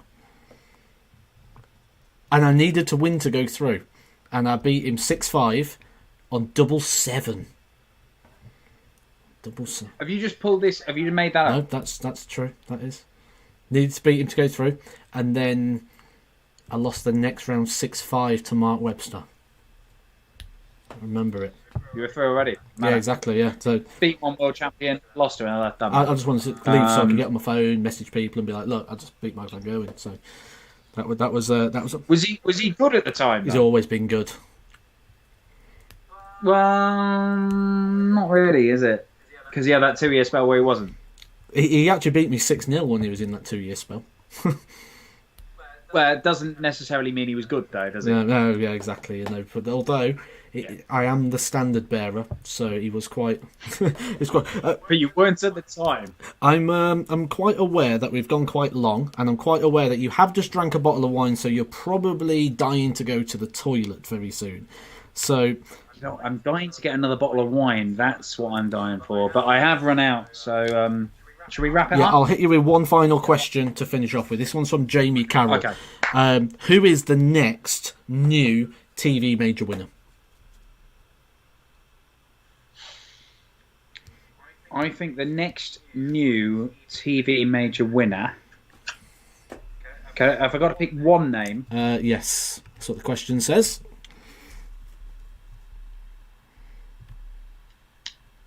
For a new major winner, I'm going to go Luke Humphries. I know we've already said him, which might make you think that, it's just something that was in his head. But Chris Dobey was also one that I had in there. Edgar? Who? Edgar? Edgar who? The prime-time player. The star of Edgar TV. The 170 finishing, Gary Anderson beating prime-time player.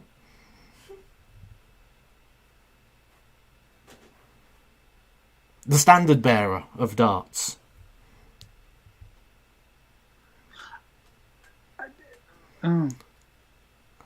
The best checkout percentage in the World Championship for the last 7 years. Got one. Darius Labanowski.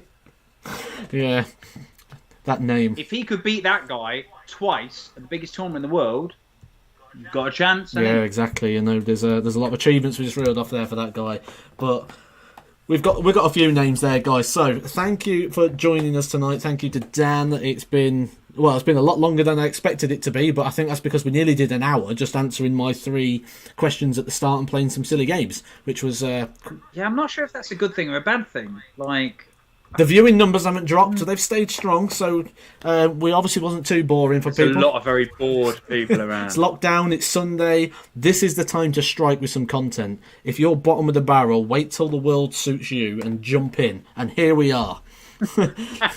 we are on top of that. The world is set up right now for this exact stream to happen.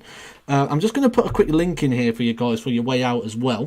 This is Edgar's Playground, which is my second channel where basically I just mess around. It's things that I don't put darts related content on. I got Jodie with an absolute corking prank this week. It's in the chat box now, guys. Please do go over there and check that out. On your way out, look underneath the screen, see if you've hit the like button. Make sure you hit that like on your way out, guys. If the button's still red, hit that subscribe button, and I'll catch you soon for some more Edgar TV.